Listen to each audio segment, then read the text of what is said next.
Perkenalkan, nama saya Adin dan Yandro Moras Tumorang dengan NIM 225080107111026.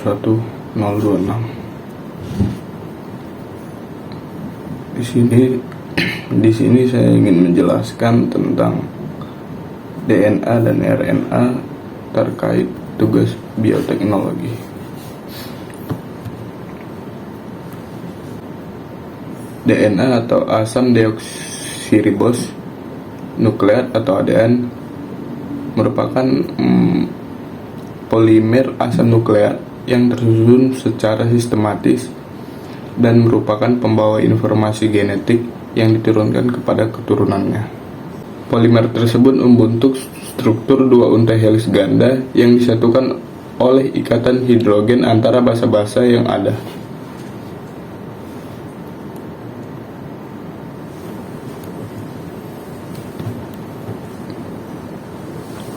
Nah, selanjutnya ada perbedaan eukariotik dan prokariotik pada DNA. Eukariotik merupakan sebagian besar DNA yang berada dalam organel yang disebut nukleus dan dibatasi oleh membran ganda. Prokariotik adalah DNA yang terkonsentrasi di wilayah yang tidak diselubungi oleh membran disebut nukleus. Selanjutnya ada struktur DNA. Basa-basa DNA membentuk ikatan komplementer. Terdapat dua ikatan hidrogen pada setiap pasang A dan T, dan tiga ikatan hidrogen pada setiap G dan C. Adenin atau A selalu berpasangan dengan timin atau T. Guanin selalu berpasangan dengan sitosin. Nah, terdapat 4 basa dalam DNA, yaitu adenin, sitosin, guanin, dan timin. Adenin dan guanin adalah purin, anggota basa nitrogen dengan 2 cincin organik. Sitosin dan timin adalah pirimidin, anggota basa nitrogen dengan 3 cincin organik. Selanjutnya ada fungsi DNA. Fungsi DNA yang pertama sebagai pembawa informasi genetik dari satu generasi ke generasi lainnya.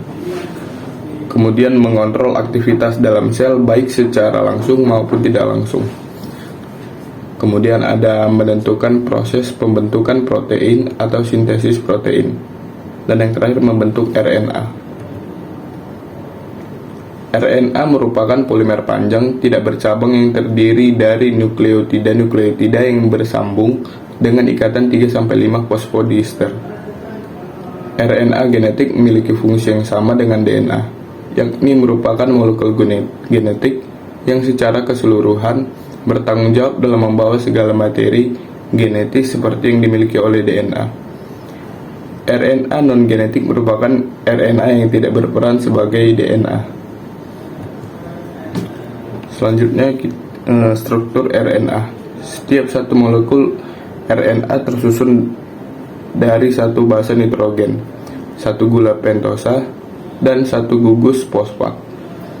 Polimer tersebut tersusun dari ikatan berselang-seling antara gugus fosfat dari satu nukleotida dengan gugus gula ribosa dari nukleotida yang lain.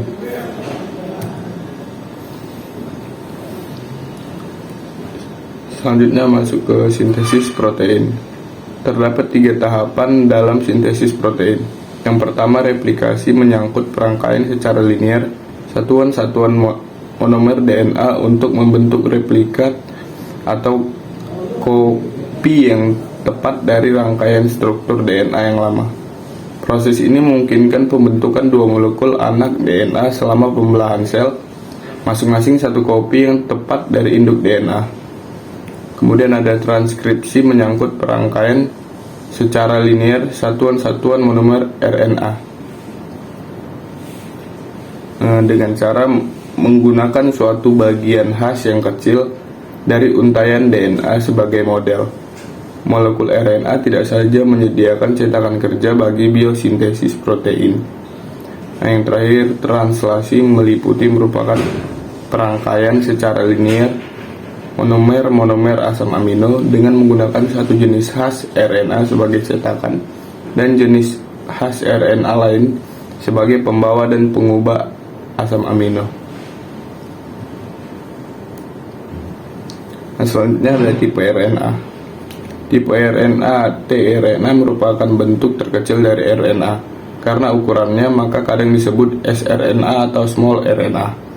Sebagai akibat bahwa ia tinggal di dalam cairan bagian atas dari larutan, sedangkan bentuk RNA yang lain mengendap oleh sentrifugasi ultra.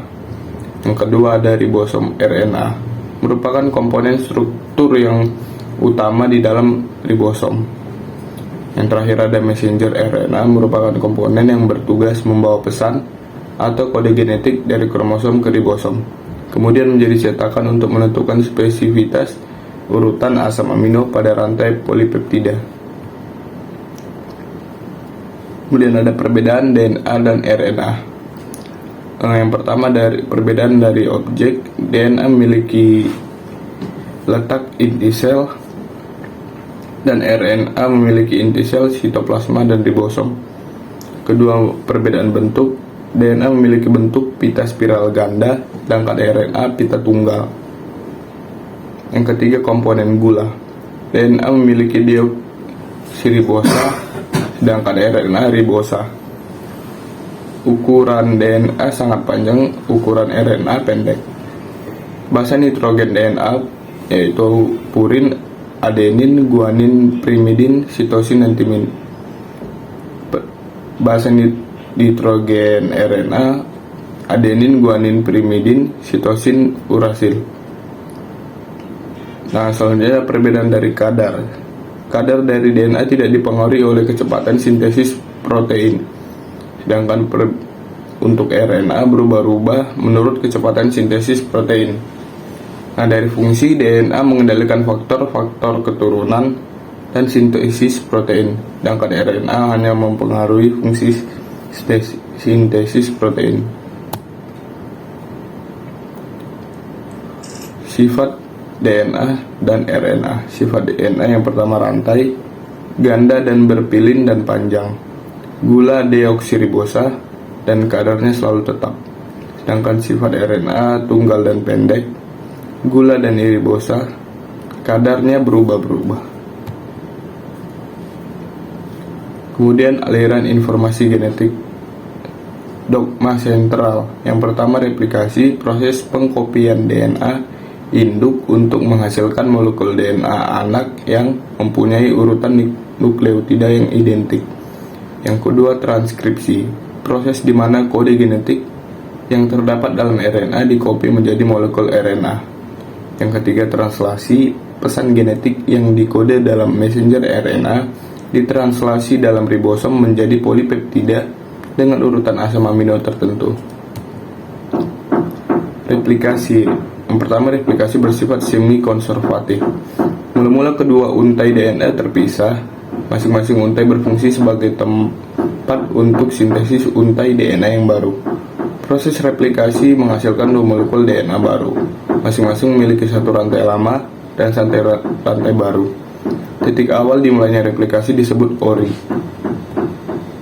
Transkripsi, proses sintesis molekul RNA menggunakan DNA sebagai tempat disebut transkripsi. Molekul RNA yang sintesis mempunyai urutan bahasa yang komplement dengan salah satu rantai DNA, menghasilkan tiga jenis molekul RNA yaitu mRNA, tRNA, dan rRNA. Promotor memulai transkripsi dan terminator untuk penghentian transkripsi. Tadi translasi keseluruhan proses sintesis protein yang dipandu oleh mRNA. Proses translasi berlangsung pada ribosom dan merupakan proses sintesis protein berdasarkan informasi yang berada pada mRNA. Proses translasi sendiri terdiri atas tiga subproses yaitu inisiasi, elongasi, dan terminasi. Cukup sekian dari saya, jika ada kesalahan mohon maaf. Terima kasih.